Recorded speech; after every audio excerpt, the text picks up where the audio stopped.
Recording भी चालू कर दिया है। नहीं समझ में आ रहा तो फील फ्री टू आस्क, हम इजीली आप पूछ सकते हो या चैट भी कर सकते हो। ठीक है, चलो तो हम लोगों ने फ्रोथ फ्लोटेशन के बारे में पढ़ा, शायद आपको ये क्लियर, लेकिन आपको याद रखना है magnetic separation only for iron, बाकी सबके लिए ग्रेविटी, सिर्फ सल्फाइड के लिए फ्रोथ फ्लोटेशन। ये तीन चीजें आपको याद रखनी है। ठीक है, अब प्रोसेस आ रही है वो है कैल्सिनेशन, मतलब conversion of concentrated ore into oxide. अब किसी भी तरीके से ऑक्साइड फॉर्म में कन्वर्ट करना है। ये जो भी आपको मिला है, ये सल्फाइड वाला हो कि कोई भी हो, आयरन वाला हो, कुछ भी हो, कोई भी आपके पास और बचा है, वो अब कॉन्सेंट्रेटेड फॉर्म में है, मतलब ज्यादा आपका मेटल है, कम इंप्योरिटीज है, क्योंकि धूल मिट्टी और क्या था, सैंड वैंड पेबल्स वेबल्स स्टोन वॉन चले गए। अब आपको उसको कन्वर्ट करना है ऑक्साइड फॉर्म में। क्यों ऑक्साइड फॉर्म में करते हैं? ताकि हम रिड्यूस कर दे, उसको इजीली रिड्यूस कर पाए। ठीक है, तो सबसे पहली प्रोसेस है कैल्सिनेशन। तो पहली प्रोसेस है कैल्सिनेशन। कैल्सिनेशन ये कन्वर्शन ऑफ ओर का कन्वर्शन ऑक्साइड फॉर्म में करना है, इसके लिए प्रोसेसेस हैं। पहली है कैल्सिनेशन, इसमें क्या है, कार्बोनेट कंटेनिंग ओर है उसको कैल्सिनेशन करते हैं इन absence of oxygen, absence of O2, इनको हीट किया जाता है। तो ये क्या करेंगे, जिंक ऑक्साइड बना देगा और कार्बन डाइऑक्साइड अलग हो जाएगा। या तो कैल्शियम कार्बोनेट है, तो कैल्सिनेशन सी से स्टार्ट होता है, कार्बोनेट और वालों के लिए एब्सेंस ऑफ ऑक्सीजन को हीट किया जाता है, तो कैल्शियम ऑक्साइड और कार्बन डाइऑक्साइड। तो मैंने क्या किया, अपने ओर को कार्बोनेट से ऑक्साइड फॉर्म में कन्वर्ट कर दिया।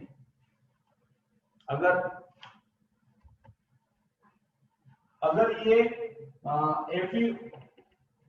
Fe2O और Fe3O4 है, जो भी है, तो FeO में कन्वर्ट करना है, फेरस ऑक्साइड, या Fe2O है, Fe3, इसको भी कोई भी तरीके से मुझे ऑक्साइड फॉर्म में कन्वर्ट करना है। तो पहली मेथड है कैल्सिनेशन, दूसरी है रोस्टिंग। कैल्सिनेशन पता चला, एब्सेंस ऑफ ऑक्सीजन, कार्बोनेट ओर को गर्म किया जाता है तो ऑक्साइड फॉर्म में कन्वर्ट हो जाएगा। ठीक है, तो process of heating the concentrated ore in the absence of air such that the temperature is not sufficient to melt it, melt हो जाए उतना टेम्परेचर नहीं देना है कि आपने सोचा कि 1800 टेम्परेचर, 1800 डिग्री टेम्परेचर दे दिया तो आयरन भी पिघल के पानी बन गया, इतना ज्यादा टेम्परेचर नहीं। हाँ, near to the melting point आपको टेम्परेचर देना है। ठीक है, calcination is generally employed for metallic carbonate and hydrated metallic oxide. तो मेटालिक कार्बोनेट के लिए और hydrated metallic oxide, for example Al2O3 twice H2O, इसको भी मैं क्या करूंगा, इन एब्सेंस ऑफ कैल्सिनेशन करूंगा, तो ये वाटर इवोपरेशन हो जाएगा ना पानी का, तो पानी चला जाएगा। तो कैल्सिनेशन में वापस बोल रहा हूं, it is the process of heating in absence of oxygen only carbonate containing ore to convert it into the oxide form, या तो hydrated ore to evaporate the water. आया समझ में सबको? तो ये था ऑब्जेक्टिव, यहाँ पे दिया है, it remove the moisture, moisture remove करेगा। दूसरा, मेक्स द ओर पोरस, उसमें छेद बन जाएंगे क्योंकि कार्बन डाइऑक्साइड चला जाएगा। तो आप इडली डोसा खाते हो ना, उसमें फर्मेंटेशन में कार्बन डाइऑक्साइड होता है, तो हीट करोगे चला जाता है, तो बीच में पोर बच जाता है, तो पोरस बन जाएगा। सेकेंड, फिर थर्ड, वोलेटाइल इंप्यूरिटीज। वोलेटाइल मतलब जो इजीली इवोपरेट हो, थोड़ा सा भी गर्मी के बाद वो इजीली इवोपरेट हो जाए, उसको वोलेटाइल सब्सटेंस बोलते हैं। फॉर एग्जांपल पेट्रोल, पेट्रोल को हाथ में लो तो क्या होगा, थोड़ी देर के बाद इवोपरेट, तो वो वोलेटाइल सब्सटेंस है। थोड़ी सी हीट के बाद वो जो भी इंप्यूरिटीज है वो चली जाए, to remove the volatile impurities. Decompose metallic carbonate का डिकम्पोजिशन हो जाएगा ऑक्साइड और कार्बन डाइऑक्साइड के फॉर्म में। ये रिमूव करेगा वाटर ऑफ क्रिस्टलाइजेशन, पानी के मॉलिक्यूल अगर फिक्स नंबर के उसको रिमूव करेगा। ठीक है, तो ये प्रोसेस थी कैल्सिनेशन। रोस्टिंग प्रोसेस तो इससे भी इजी है, process of heating the concentration of ore in the presence of oxygen, oxygen के प्रेजेंस में हीट करेंगे। ठीक है, फॉर एग्जांपल यहाँ पे एग्जांपल दिया FeS2 को हम लोग 11 ऑक्सीजन के साथ मतलब ऑक्सीजन के साथ हीट करते हैं तो ये क्या हो जाएगा, Fe2O3 में कन्वर्ट हो जाएगा, फिर SO2 या SO3 के फॉर्म में, सल्फाइड फॉर्म में, गैस फॉर्म में चला जाएगा। तो यहाँ पे कार्बन के फॉर्म में चला गया, यहाँ पे सल्फाइड के फॉर्म में, सल्फर डाइऑक्साइड के फॉर्म में चला गया ये, और हमारा जो ओर बन गया है वो है ऑक्साइड में। तो ये मेन मेथड थी to convert the ore into oxide form.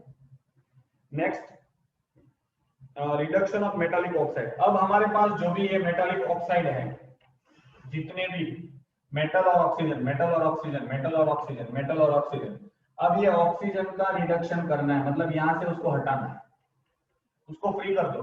Zinc को देखो, ऑक्सीजन यहां से हटा दो, हटा दो, क्या मिलेगा, जिंक मेटल मिल जाएगा। तो रिडक्शन प्रोसेसेस की चॉइसेस अलग अलग है। देखो रिडक्शन मतलब होता क्या है पता है, ऑक्सीजन हटाना। अब देखो जो एक्टिव मेटल्स हैं, जितने भी एक्टिव मेटल्स हैं हम लोग पढ़े ना, पोटेशियम सीरीज पढ़े, तो उसमें जो भी रिएक्टिव है ऑक्सीजन के साथ, सारे के सारे मेटल्स रिएक्ट करते हैं ऑक्सीजन के साथ। तो सबसे पहली प्रोसेस है choice of reducing agent and the process employed depend upon the position of the metal in electrochemical series. कौन सी प्रोसेस से ये रिड्यूस होगा वो कौन डिसाइड करेगा, कौन सी पोजीशन है। अगर आपको, अब देखो इनको आप ऐसा कर सकते हो, छोटा बच्चा है तो उसको क्या करना पड़ेगा, खिलौना दो तो मान जाएगा। अब बड़ा है तो उनको जो जरूरत है वो कहे। तो इसी तरह यहाँ पे इलेक्ट्रोकेमिकल सीरीज के हिसाब से रिडक्शन प्रोसेस होगी। पहली है इलेक्ट्रोलाइटिक प्रोसेस, जो किसी भी हाल में ऑक्सीजन को नहीं छोड़ेंगे, उसको इलेक्ट्रिसिटी देके, शॉक देके छुड़वाना पड़ेगा। हम लोग पढ़ चुके इलेक्ट्रोलाइसिस ऑफ क्या था, बहुत सारा हम लोगों ने पढ़ा है ना, NaCl और वो सब। तो यहाँ पे हाई इलेक्ट्रोपॉजिटिव मेटल जो है वो ऑक्सीजन को छोड़ेंगे नहीं। For example potassium, sodium, calcium, magnesium, aluminium, ये लोग, ये जितने भी एलिमेंट है ऑक्सीजन को बहुत टाइटली पकड़ के रखते हैं, तो कोई इससे छुड़वा नहीं पाता है। तो उससे व्हेन इलेक्ट्रिक करंट जब पास करेंगे तो क्या होगा, इलेक्ट्रोलाइसिस हम लोग पढ़े हैं, तो इलेक्ट्रिक करंट जब पास करेंगे तो उसको 3 इलेक्ट्रॉन मिल जाएंगे और एल्यूमिनियम कैथोड पे डिपॉजिट हो जाता था। याद हो तो हम लोगों ने पढ़ा है सारी चीजें, प्रोसेसेस, इलेक्ट्रोप्लेटिंग भी हम लोगों ने पढ़ा है इसी मेथड से। तो when an electric current is pass through the fuse metallic salt, fuse मतलब हम लोगों ने पढ़ा है या तो एक्वस सॉल्यूशन होना चाहिए या तो मेल्ट हो किया हुआ होना चाहिए। तो metal are discharge at the cathode, cathode पे वो डिस्चार्ज हो जाएगा, मतलब ऑक्सीजन अलग हो जाएगा और एल्यूमिनियम अलग हो जाएगा। मैंने बोला था कि मेटलर्जी में हम लोग ये प्रोसेस को वापस पढ़ेंगे। कॉपर का भी हम लोग पढ़ने वाले हैं, शायद दिया होगा तो पढ़ेंगे, एल्यूमिनियम का तो दिया है। तो ये साधारण रिड्यूसिंग एजेंट है, इसको कार्बन डाइऑक्साइड, ये AF2O3 है, इसको कार्बन के साथ या तो कार्बन डाइऑक्साइड के साथ या तो हाइड्रोजन के साथ अगर इसको रिएक्शन कराओगे तो ये हाइड्रोजन जितना ऑक्सीजन को अट्रैक्ट करेगा उससे तो 2-3 गुना एल्यूमिनियम इसको अट्रैक्ट करेगा, मतलब छोड़ेगा नहीं इसको। इसीलिए इसको इलेक्ट्रो केमिकल सीरीज या तो इलेक्ट्रोलाइसिस प्रोसेस से सेपरेट करना पड़ेगा। अब देखो इसके बाद जितने भी रिड्यूसिंग एजेंट, मतलब जितने भी नीचे मेटल्स हैं इलेक्ट्रोकेमिकल सीरीज में, इस 4-5 को छोड़ के, कौन कौन से थे, sodium, potassium, calcium, magnesium and aluminium को छोड़ के बाकी के जो भी हैं वो कोयले से, कोक मतलब कोयला, या तो कार्बन मोनोऑक्साइड से या तो हाइड्रोजन से रिड्यूस हो जाएंगे। कैसे, फॉर एग्जांपल जिंक ऑक्साइड, इसको आप कार्बन के साथ या तो कार्बन मोनोऑक्साइड के साथ रिएक्शन करोगे तो क्या होगा, जिंक अलग हो जाएगा और कार्बन डाइऑक्साइड अलग हो जाएगा, सेपरेट।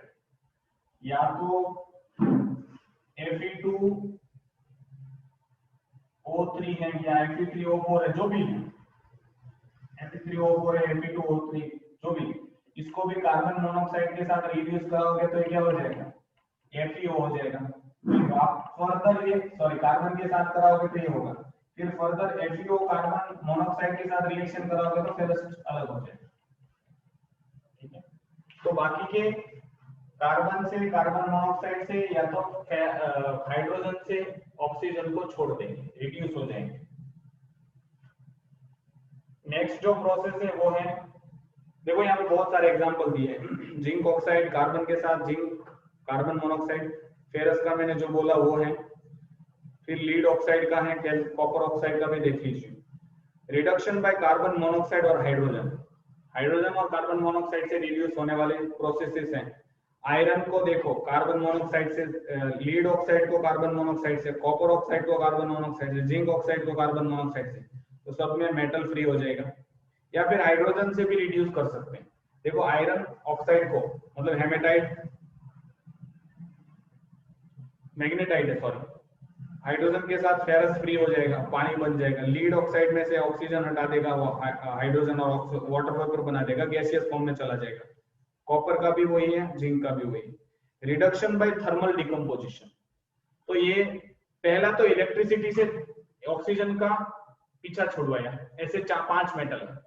उसके बाद बहुत सारे मेटल है जिनका ऑक्सीजन से पीछा छुड़वाने के लिए या तो कार्बन मोनोऑक्साइड या तो कार्बन या तो हाइड्रोजन का इस्तेमाल करते हैं। मैंने नहीं लिखा हाइड्रोजन, तो हाइड्रोजन भी आता है सब में। ठीक है, तो ऑक्सीजन से छुटकारा पाने के लिए हम लोगों ने क्या इस्तेमाल किया, कार्बन मोनोऑक्साइड, कार्बन और hydrogen.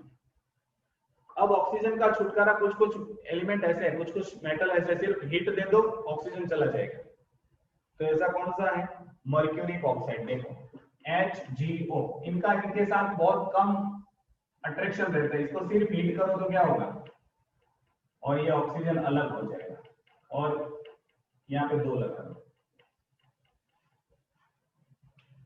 Reduction bye aluminium powder, कुछ कुछ एलिमेंट हैं वो एल्यूमिनियम पाउडर डालोगे तो अभी हम लोगों ने देखा ना कि एल्यूमिनियम का अट्रैक्शन पावर ये रहा Al2O3, मैंने कहीं पे लिखा था ये रहा। तो Al2O3 ये ज्यादा इसको पकड़ के रखेगा, ऑक्सीजन को छोड़ेगा ही नहीं, ना कार्बन से छूटेगा, ना कार्बन मोनोऑक्साइड से छूटेगा, ना हाइड्रोजन से छूटेगा। अब अकेला घूम रहा है एल्यूमिनियम। ठीक है, फॉर एग्जांपल क्रोमियम ऑक्साइड है, इसको एल्यूमिनियम के साथ रिएक्शन, तो एल्यूमिनियम क्या करेगा, ऑक्सीजन को ले लेगा, तो ये क्या बन जाएगा, क्रोमियम अकेला बन जाता है। ठीक है, और यहाँ पे क्या बन जाएगा, Al2O3, तो हमको हमारा मेटल जो है वो फ्री फॉर्म में मिल जाएगा। ठीक है, उसके बाद प्योरिफिकेशन और रिफाइनिंग ऑफ मेटल्स।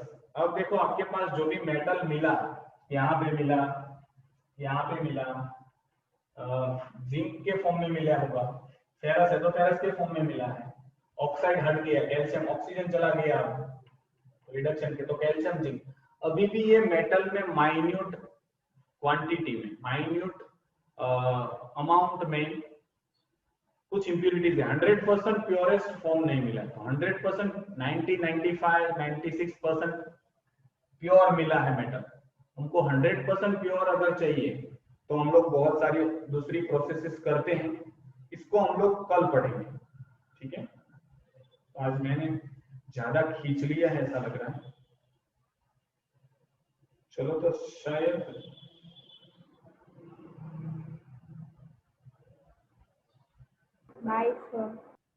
ओके, चलो हम लोग यहाँ पे एंड करते हैं। दीप सारे फोटोग्राफ सेंड कर देना, कितने हम मैं प्लानिंग कर लूँ, कल शायद खत्म हो जाएगा। ठीक है, thank you, have a nice. ये चैप्टर पूरा हो तब तक के सारे ना, सारे के सारे 20 चैप्टर के सारे। ठीक है, बरोबर अभी भेज दा।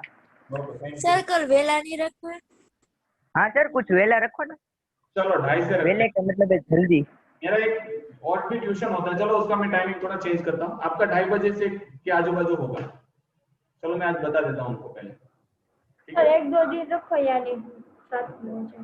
2:30 बजे के आजू बाजू, मतलब 2:30 बजे आप आ जाना, ढाई बजे से ढाई स्टार्ट तो 2:35 ઢાઈ એટલે અઢી બેન અઢી हमको पता ઢાઈ है એટલે અઢી નહીં ઓલા બેને કોક પૂછ્યું ને એટલે. આપણે બધા ઊંઘા હોય પછી મોટું અરે બોલું હું એમ કહું છું દીપ કે સર એમ કહેતી હતી કે 1-2 દિવસ રાખો એટલે હારે થઈ જાય એમ ઓકે ઓકે સરસ થેન્ક યુ કલ ढाई बजे 2:30 ઓકે 32